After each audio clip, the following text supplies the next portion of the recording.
Bueno, escuchas, qué gusto de saludarlos. Seguimos en este viernes aquí en el diálogo de la tarde. Muy bueno el 1-1 que tuvimos con el ex vicepresidente Alberto Dajic, un perfil de lo que fue la vida del ex vicepresidente, hoy académico y analista económico.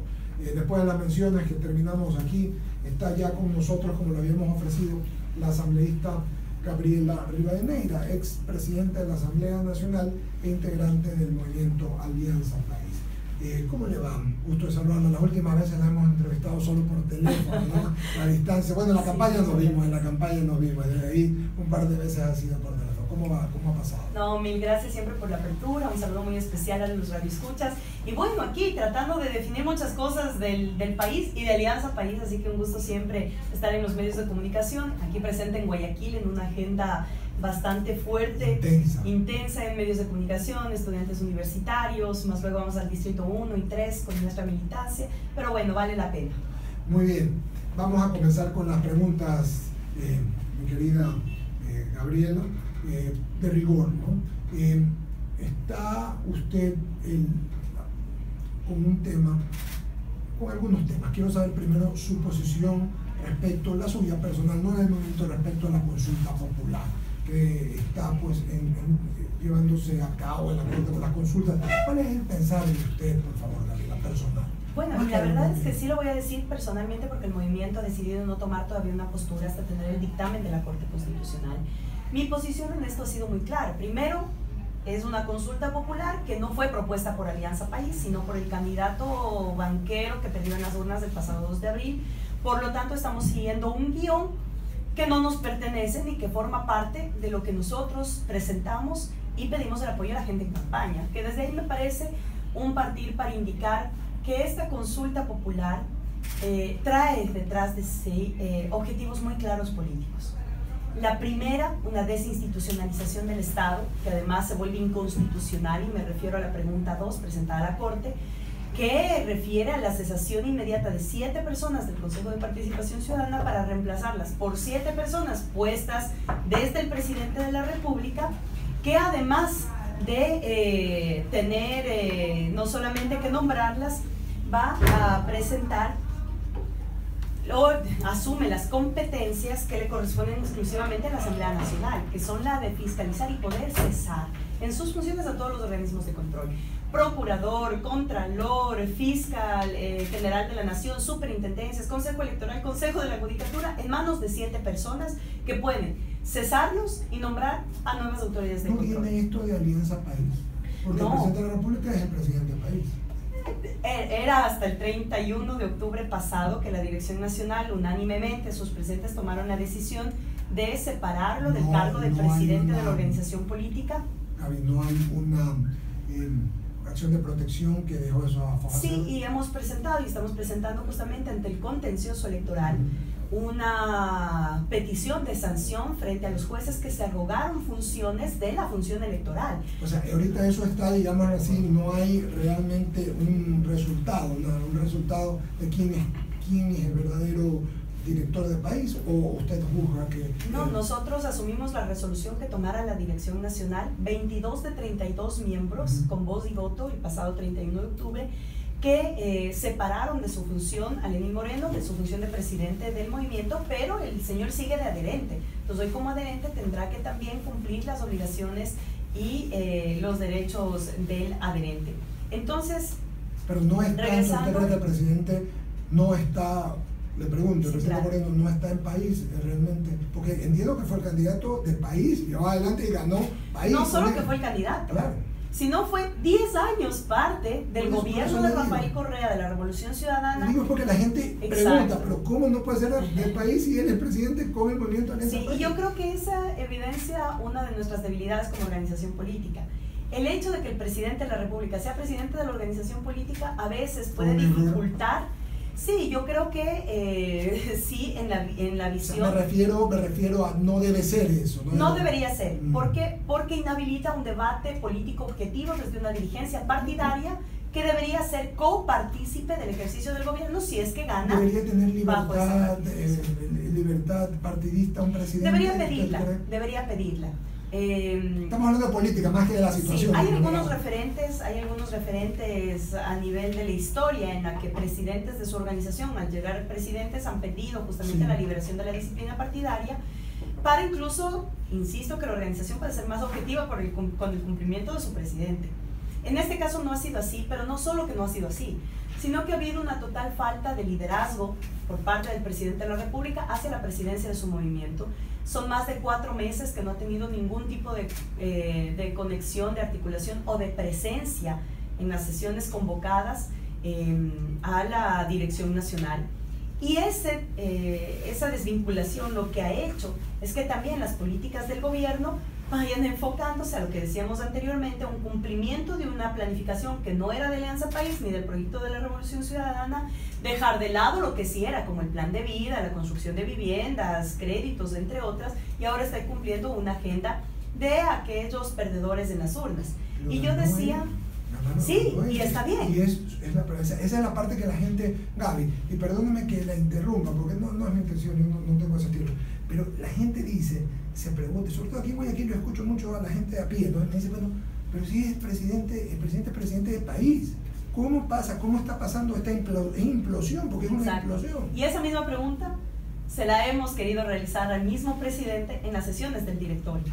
Un directorio que se ha hecho la misma pregunta, bueno, ¿y cuándo pasó esto? ¿Y por qué hay un presidente del movimiento que cada discurso y cada vez que se expresa la Revolución Ciudadana lo hace en términos de menoscabo, peyorativos, un cúmulo de cosas que se han dado, desde ovejunos, que ya por último lo asumimos, hasta cosas más graves como la bestia, cartel de la mafia, todavía no perdemos la esperanza de tener un presidente detenido, etcétera, etcétera?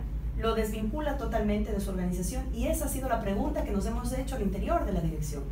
Es decir, Moreno ha tenido todo el tiempo del mundo para reunirse con todos los actores políticos antagónicos a la Revolución Ciudadana, pero no pudo sentarse con su propia dirección y organización para poder conversar, para llegar a acuerdos, para poder plantear el rol histórico que debía tener este momento de la Revolución Ciudadana en la presidencia de la República, y que hemos visto hay un distanciamiento y una separación. Un cafecito, doña Gabriela, porque está desde muy temprano en todos los medios. Oiga, veo que usted está, y algunos asambleístas más, están en la comisión de ética, ¿no? Están siendo, y se tienen que defender, tienen 48 horas para defenderse. Dice que al presidente Moreno no le dieron la posibilidad de defenderse, sino que lo declararon, lo sacaron de la posibilidad en indefensión, lo declararon. ¿Qué piensa usted de eso? Lo que pasa es que cuando se hacen las cosas de manera torpedeada, no nos estamos fijando del debido proceso. Y me refiero porque después de la resolución del pasado 31 de octubre, lo que vimos, creo que a media hora después de dar la resolución final, vimos desde Carondelet, que es la función ejecutiva del Estado ecuatoriano, a una parte del gabinete presidencial, donde ni siquiera todos son afiliados o adherentes a la organización política a la que representando, desde el Palacio, en vez de explicar de qué se trata la reforma tributaria económica urgente, el presupuesto, las casas, se pusieron en una postura de tratar de explicar los temas internos de una organización política. Desde ahí ya realmente vemos lo burdo que se convierte el tratamiento de la organización política frente a las otras instancias. El presidente Moreno tenía toda la posibilidad de hacer su defensa y de apelar la decisión del 31. ¿Qué dice las normas electorales? Que lo electoral, como una organización política es electoral, se ciñe al sistema electoral, no al sistema de justicia. Para apelar tenía que apelar a la propia organización, pues decir, oigan, ustedes tomaron esa decisión, yo quiero defenderme, quiero ir donde ustedes. ¿Ya? Tampoco se hizo eso. No hubo ningún tipo de apelación, sino hubo una acción de protección en el sistema de justicia. ¿Usted juzga que no fue legal eso? ¿O está hablando de algo que gusta interno? Juzgo que un tema interno de una organización política se lo quiere llevar a un tema de justicia cuando el órgano competente es el contencioso electoral. Aunque tiene legalidad, ¿no? Quizás... Eso ya depende del contencioso electoral, porque no se le está privando de un derecho. Me refiero a la acción de protección. Sí, pero no... Y por eso la acción también... de protección es puesta porque se aduce, se vulneró un derecho político. Nosotros decimos, si tenemos una persona convocada durante 4 meses consecutivos, sin asistencia, sin justificación, se aplica el código de ética, pero está en la liga barrial, pues. Hasta en la liga barrial. No se diga en la organización más grande política que tiene este país en la historia reciente, que es la Alianza País. Entonces, se notifica que fue cesado de su función como presidente del movimiento y que era lo procedimental, apelar a la organización. Si la organización se negaba a recibir apelación, estaba el contencioso electoral. En esa vía se resuelven los problemas. Nosotros ahora estamos presentando, como decía, una solicitud al contencioso electoral sobre la sanción a los jueces que se atribuyeron competencias que no les corresponden dentro del sistema electoral.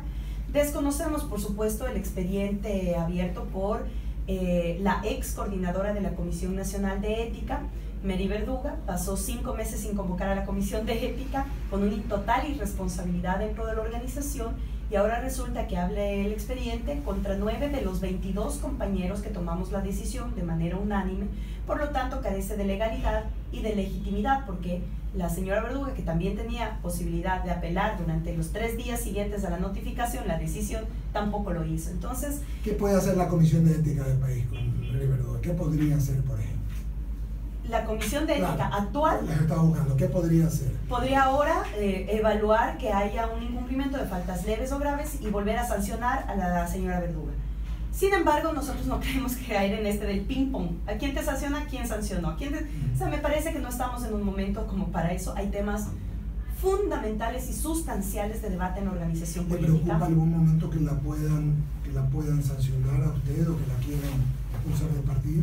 No hay razones para hacerlo, pero hay que estar en la absoluta claridad de que estamos en una disputa de la organización política. Entonces, en la organización política, la disputa es: o la organización se queda en la burocracia o la organización se queda con la militancia. Cualquiera de los dos estamos exentos de ganar o perder, porque debe ser una convención nacional que defina con la militancia qué rumbo tiene que seguir. ¿Usted cree que la militancia está con ustedes? Yo creo que hay mucho pensamiento también al interior. He recorrido varios lugares del país. Anoche mismo estuve en el sur de Quito. Hay diferentes posiciones, compañeros que están dolidos, que están molestos, pero que además preocupados, porque hay un viraje conservador alrededor del ejercicio de gobierno de Moreno, y eso es totalmente antagónico a la Revolución Ciudadana. Entonces hay compañeros que expresan su total apoyo a la continuidad del proyecto de la Revolución Ciudadana y a sus principios, bajo el liderazgo histórico de Rafael Correa. Y hay otro grupo que obviamente está ligado más a las funciones públicas, son funcionarios, son promotores, son autoridades que están desde el lado de la burocracia. Esa es la confrontación que tenemos en este momento. Y tenemos que llegar a un punto de definición. ¿Qué va a pasar con la organización política? Solo lo va a saber la Convención Nacional, que estamos próximos a convocar. Están prorrogados desde junio, desde mayo, me parece. No han hecho la elección que estaban pendientes. Está pendiente, está prorrogada. Habíamos planteado, y yo misma había planteado, ni bien asumí el 1 de mayo la responsabilidad del secretariado, yo había planteado ir hacia un proceso de renovación interna. Sin embargo, fue en la primera sesión y única que participó el mismo presidente Moreno que planteó y mocionó la prórroga de toda la estructura institucional. En base a esa moción del presidente Moreno se prorrogó las funciones. Ahora... Que es cosas que pasan, que no es nada ilegal, que es una cosa normal. No, y en ese momento no había problema, pues estábamos a 3 semanas del nuevo gobierno. Entiendo. Pensamos que más allá de diferencias de 2 personas, podíamos llegar a un acuerdo de continuar el proceso de la revolución, pero ahora la prioridad ya no es la renovación interna, sino realmente definir qué es Alianza País y hacia dónde va a proyectarse Alianza País. Y en ese sentido, la misma Dirección Nacional, el 31 de octubre, resolvió convocar al presidente vitalicio de Alianza País, Rafael Correa, para que venga un proceso de reestructuración interna con miras a la Convención Nacional. ¿El presidente Correa es? ¿Qué es? Presidente vitalicio. Vitalicio, pero esto es ad honorem, ¿verdad? Por supuesto. No, es importante señalarlo. Está bien. Sí, es importante señalarlo porque presidente, directores, la verdad es que la audiencia, y ahora ya no solo la audiencia, sino también las que están en las redes, puede confundirse, ¿no? Yo le digo que a mí me preocupan todas estas cosas. Primero porque queremos que al país le vaya bien. Si al país le va bien, nos va bien. Por ejemplo, veía encuestas de diferentes actores, desde Santiago Pérez hasta Sedatos. Mire que hablo de 2 antagónicos, ¿no? Que hablan que el presidente tiene una popularidad y tiene una credibilidad muy grande. Entonces, por eso le preguntaba de la militancia y de lo que usted llama los no militantes, ¿no? Las bases. Bueno, pero en todo caso, lo importante es que usted tenga conciencia que en 48 horas Mary Verduga dará una definición. Ustedes están atentos a que me dice que la verdad que a ustedes eso no la tiene sin cuidado, por lo que veo, ¿no? Porque además sería ilegal, ilegítimo y no tiene, está por fuera de cualquier procedimiento normal. Vamos a hablar entonces, vamos a dejar el tema interno, que es un tema mediático, que le gusta a la gente, y a la gente le gusta saber estas cosas, pues, ¿no? Porque, y eso, los que hacemos periodismo político y comentario político, para nosotros es delicioso. No, pero además hay que saber, que el ¿no? 26% de la población ecuatoriana es afiliada o afín al proyecto de la revolución. Estamos hablando de millones de personas que están pendientes de lo que pasa en su organización política. Ahora, la pregunta es, ¿son correístas o son leninistas? ¿No? Porque esa es la definición. Pero además yo iba a lo de las encuestas, sí, que me parece interesante toparles. Sí.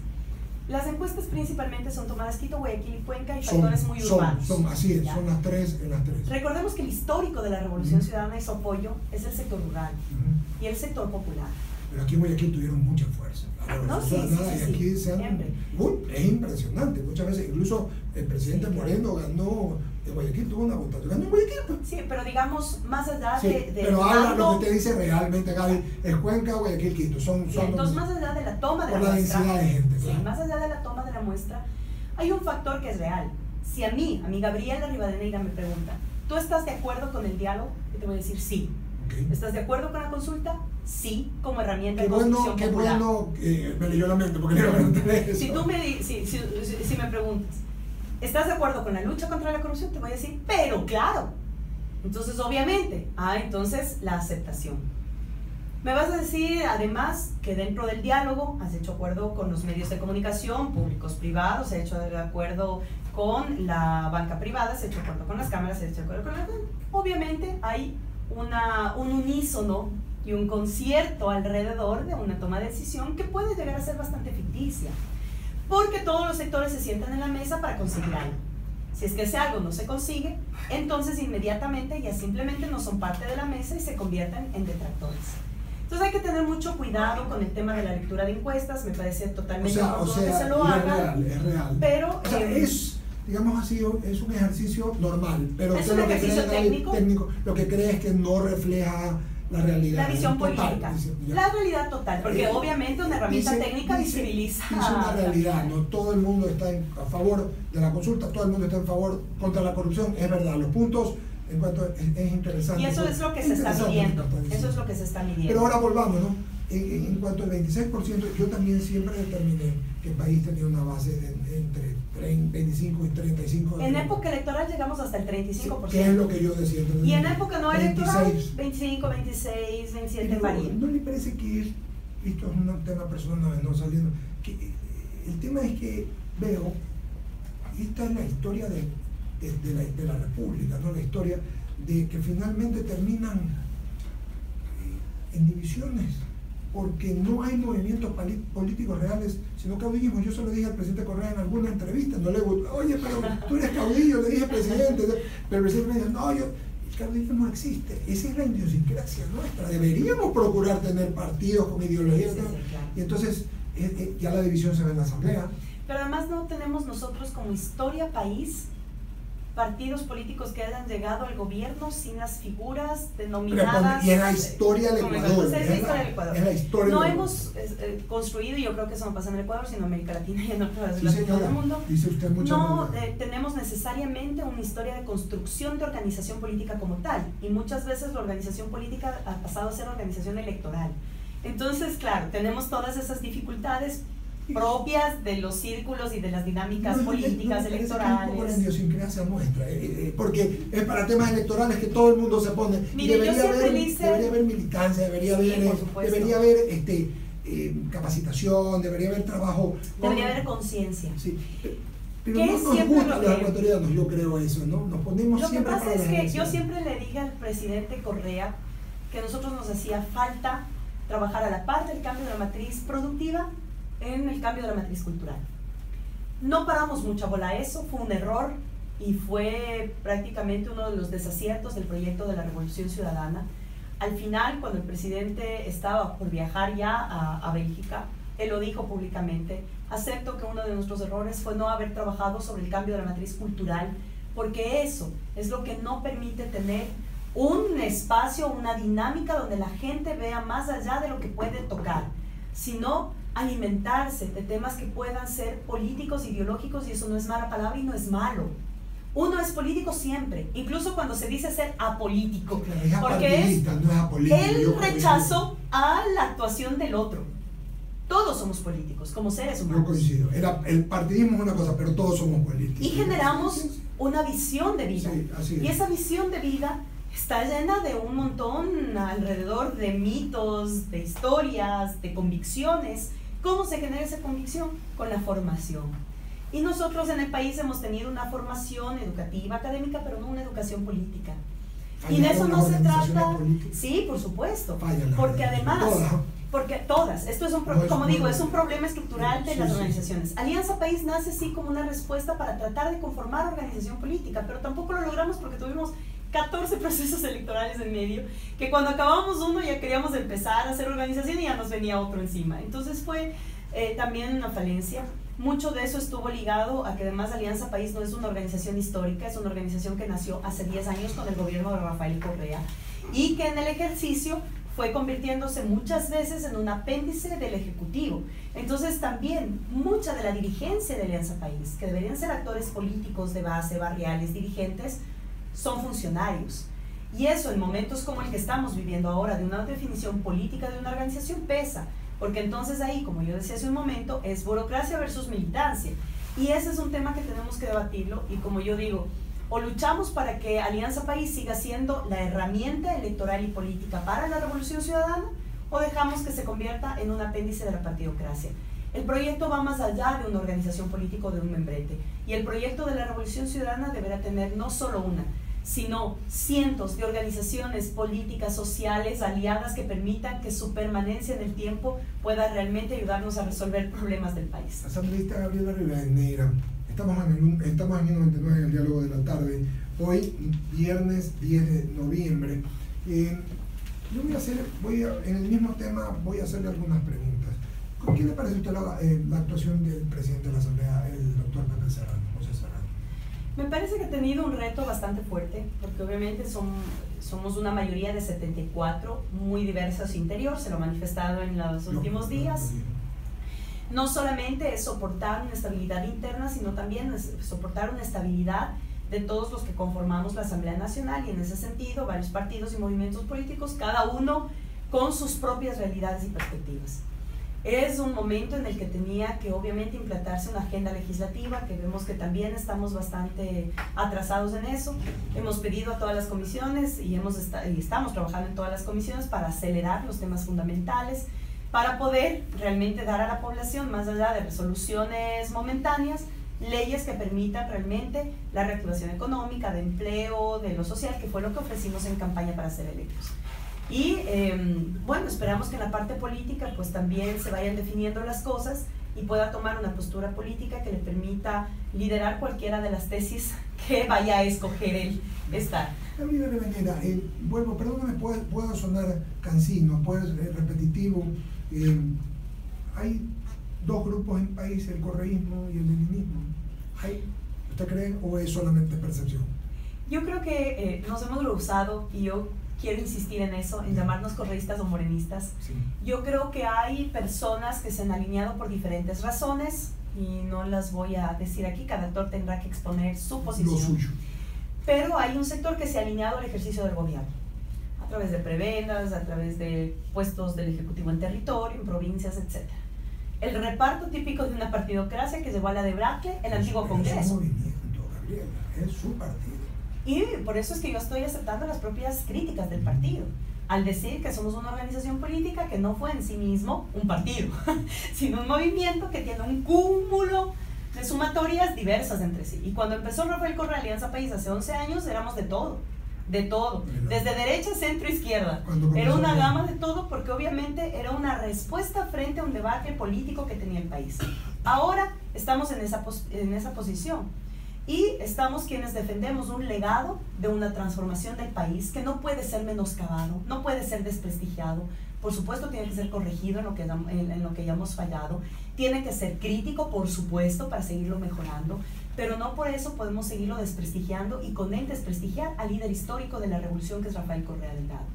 Y en ese sentido nos hemos alineado a principios de la revolución que nada tienen que ver con un espíritu de Montecristi que se sienta a pactar con los socialcristianos, que nada tiene que ver con entregar instituciones del sector estratégico a los Bucaram, es decir, muy alejados de la política del reparto, que parece ahora permite una estabilidad momentánea, inmediata de la gobernabilidad, pero que al final va a costar el retroceso de un proyecto político que se gobierna bajo una ideología. Y aquí nosotros tenemos un presidente que dice, tranquilos, yo voy a gobernar sin ideología. Entonces uno se queda a decir, bueno, entonces ¿qué va a hacer?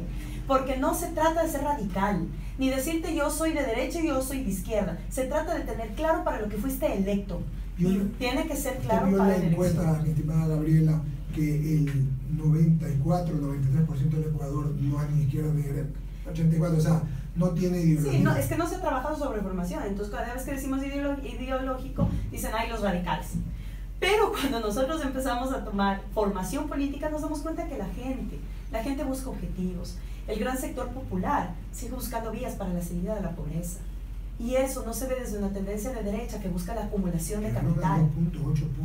2.8 puntos, no, o sea, sí, fue cercano. Sí, no, es que eso digo, al no tener una tradición o una cultura partidaria en el país, obviamente nos asusta el querernos confrontar en una posición ideológica, pero eso no significa que no exista. Que no la aceptemos no quiere decir que no exista. El presidente de la República ha dicho varias veces que él es socialista, el presidente Lenín Moreno. Sí, una cosa es decirlo y otra cosa es hacerlo.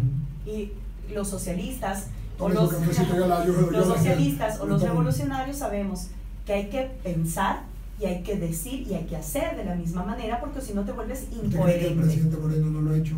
Yo creo que hay que ser más coherente con lo que se dice y con lo que se hace. El presidente Moreno, cuando no era candidato siquiera, en octubre o septiembre del 2015, tuvo la amabilidad, ya no era vicepresidente, estaba en las Naciones Unidas, vino a hacer algo en Galápagos para la reserva de los animalitos. Fue una interesante, me invitó alguna vez a una niña, a dos periodistas más, a conversar. Entonces, no era de política lo que hablábamos, pero yo no me pude dejar sin preguntarle, y le pregunté sobre la revolución, y me dijo que ya no era revolución, que era evolución, que cuando daba un momento había que evolucionar. ¿Usted cree que ha evolucionado entonces el país de la revolución?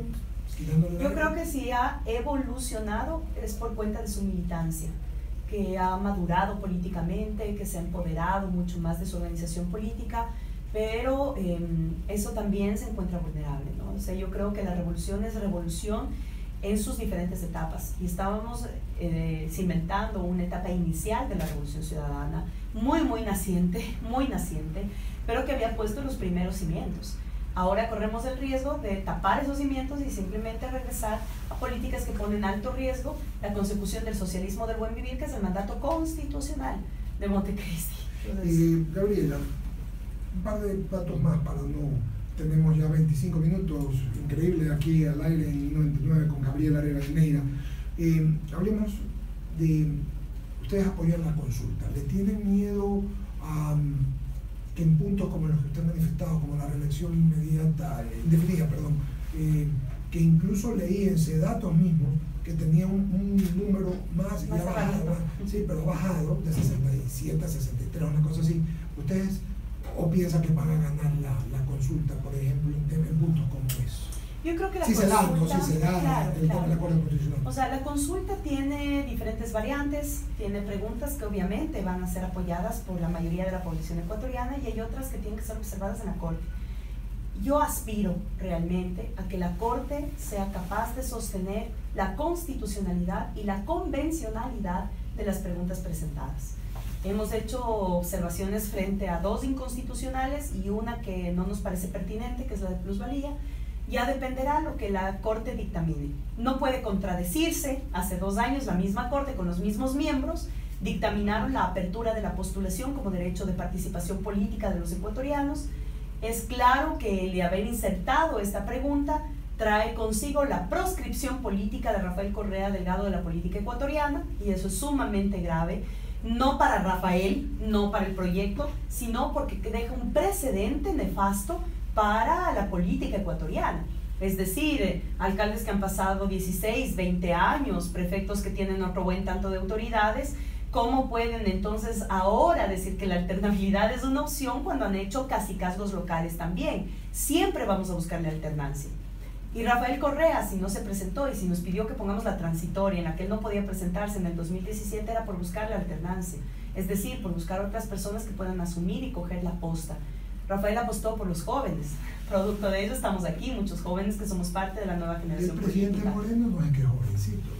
Sí, la plena. Sí, pero además, que se me salió el guayaquileño ahí, la plena.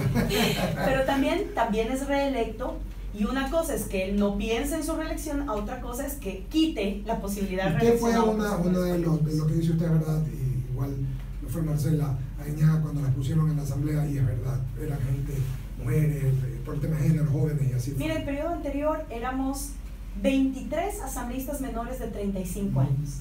Es decir, llegamos al número más alto de participación de jóvenes en un parlamento en Ecuador y en América Latina. Primer parlamento en el mundo en tener 3 mujeres al frente de la legislatura, es decir, se rompió muchos mitos de la participación política, y eso ha promovido alternabilidad. No he sacado algo, me voy a preocupar un poco, sí, creo que hemos pasado en otras preocupaciones. El partido del presidente Correa, así que él tiene que haber firmado, pues no el tema de los asambleístas, porque las candidaturas, no, las firma la representante legal, en este caso la secretaria ejecutiva del movimiento, y es por eso que también hay intereses ahí de tomarse la organización, pues porque claro, hay la responsabilidad jurídica y política. ¿Sí sabe dónde para mí? Y aquí no le voy a preguntar, le voy a dar un criterio, no debe un periodista hacerlo, pero le voy a dar un criterio, y usted y yo lo comentamos, más que una pregunta, no voy a incluir aquí. El error vino en diciembre de 2015 con la famosa, por haber, los reyes de los referendos, de las consultas populares, fueron ustedes, al presidente Correa, y fue un error graso no haber ido a una consulta popular respecto a estos temas el año 2015, que hubieran, ahí sí, zanjado cualquier posibilidad de lo que usted me está diciendo. ¿Cree que me equivoco o no? Yo creo que hay alternativas, y no creo que en eso haya una equivocación. Que podían perder no, sino que la misma Constitución da alternativas democráticas. Todo es consulta al pueblo. No necesariamente a través de la figura de una consulta popular o de un referéndum. Yo le digo por qué. La misma Constitución ecuatoriana establece que un mecanismo para enmendar la Constitución es la enmienda vía Asamblea Nacional, totalmente legal, acompañado por la Corte Constitucional, pero que además la misma Constitución dice no puede pues la Asamblea de la noche a la mañana bajarse algún artículo o cambiar algo de la Constitución, tiene que pasar un año, y en 12 meses socializar en territorio ecuatoriano el contenido de esa enmienda. Juan Carlos Casinelli recorrió todo el país. Se lo dije 1000 veces, era más fácil hacer una cosa. Pero además, sí, fácil tal vez. Por la República, y realmente lo legitimaba. Eso que me está diciendo lo que pasa es que... vamos a diferir, ¿no? Pero sí, con todo respeto. No, y siempre, la consulta popular va a ser la primera herramienta de consulta al pueblo. Nosotros la llevamos 3 veces en los 10 años. Usted era la presidenta, le digo, por primera vez sintió la gente que era miedo a perder, y probablemente si hubiera perdido hubiera sido muy democrático, ¿no? Porque perder y ganar en política. Pero mire, primero ese fue el tema por el que pasamos 3 consultas en 10 años, sumada eran los reyes de mambo en los procesos electorales. 14 victorias electorales en 10 años, 3 consultas populares, un proceso de enmienda constitucional, candidaturas abriendo la democracia interna, porque hemos sido la única organización política a nivel país que ha implementado el mecanismo de las primarias para seleccionar a sus candidatos. Entre otras, todos esos son procesos de participación. Uno o otro no pueden tener más valía, sino que no han sido necesariamente puestos en práctica. Y eso no quiere decir que la democracia se vea afectada. La democracia tal cual la conocemos es una democracia también que tiene muchos errores. Y en eso, a nivel mundo, podemos debatir muchos ejemplos de democracias en los que podemos ver pros y contras. Ahora, nosotros estamos no deslegitimando una herramienta que siempre va a ser válida y que nosotros la practicamos, sino la consulta es una herramienta. Esta herramienta se la utiliza por un objetivo. Lo que nosotros estamos observando es el objetivo que tiene por detrás la herramienta de la consulta, que hoy está sometida a un debate público y a la Corte Constitucional. Y esperamos, como digo, que la Corte sea lo suficientemente capaz de dirimir frente a la Constitución y a la convencionalidad que tiene el Ecuador, para no cometer errores que nos pueden afectar gravemente la institucionalidad del Estado ecuatoriano. Hubiera sido interesante, no vuelvo a repetirlo, si se hubiera dado una consulta popular, se hubiera legitimado. No se hizo, ya es pasado, sí, ya. Pero vamos, solamente para concluir, eran 10 minutos, nos hemos quedado media hora, pobre, ha estado todo el día sometida a todas las entrevistas, pero es importante, ¿no? No puedo dejar de terminar el tema del vicepresidente Jorge Glass. Hace unos días presentaron primero una acción respecto a que una compañera de ustedes, porque estuvo en la asamblea como María Alejandra Vicuña, no tenía, su puesto no era legal, lo perdieron. Hoy le pregunto, ¿piensa que es legítimo donde está ella primero? Y segundo, ¿qué piensan lo de Jorge Glass? Bueno, primero es la misma, ¿no? O sea, la Constitución y el sistema judicial da varias herramientas para la protección de derechos y en ese caso cada uno es libre de ocupar y de presentar las acciones que crean necesarias y el sistema de justicia obviamente de aceptar o denegarlas. Me parece más allá de las personas. Me parece que se puso en marcha desde el primer momento, incluso antes del ejercicio de gobierno, sino desde la campaña electoral, una división de personajes que eran un binomio. Y vimos una campaña separada de un actor por un lado y del otro actor por otro lado, que desde ese momento ya causó una preocupación de la militancia al interno. Y cuando fue el ejercicio de gobierno, desde el primer momento, el tema de la desconfianza interna que mermaba las funciones y la gobernabilidad interna.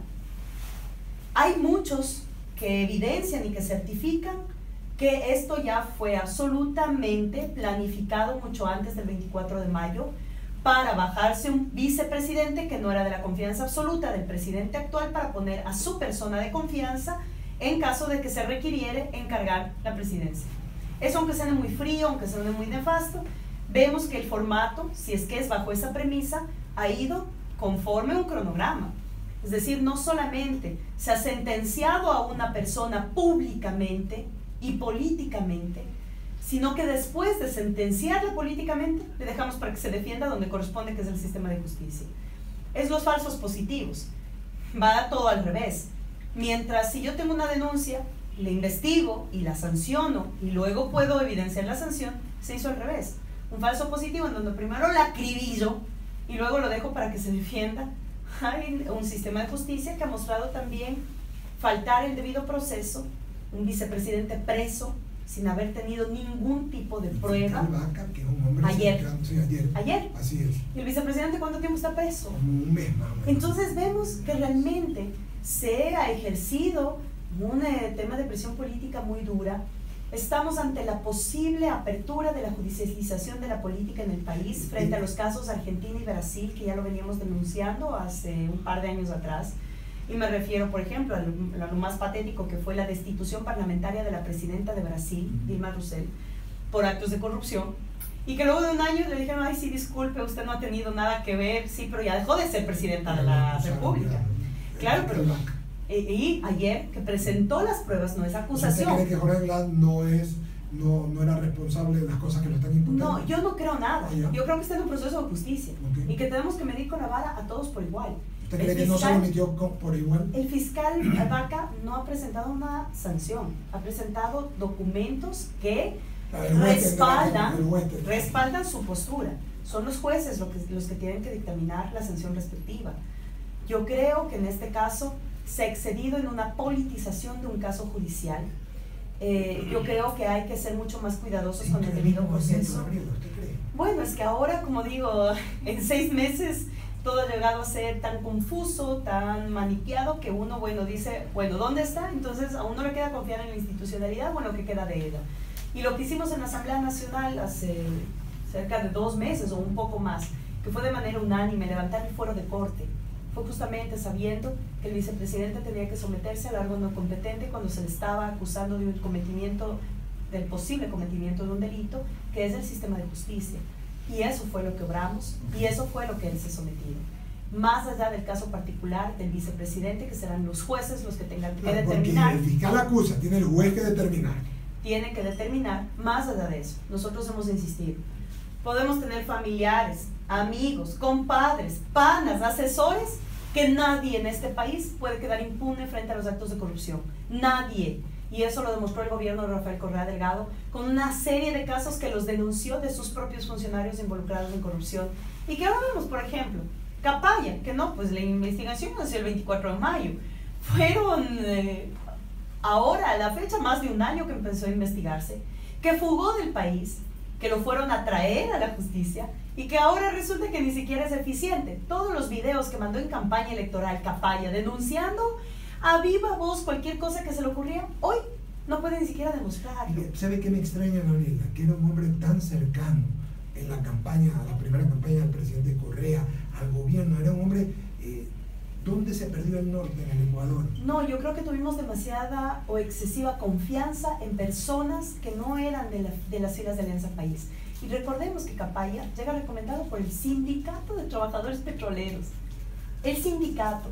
Entonces, claro, Rafael Correa dice, yo que no conocí a una persona, me llega una recomendación de un sindicato y yo asumo que es bueno. La gente percibe como que en 10 años no se quiso fiscalizar. Hoy día hablamos mañana en el programa, solamente hubo lo de la señora Sabando en alguna vez, y probablemente se han venido todas estas cosas, Gabriela, pero bueno. No, yo digo, y aquí hacemos un mea culpa.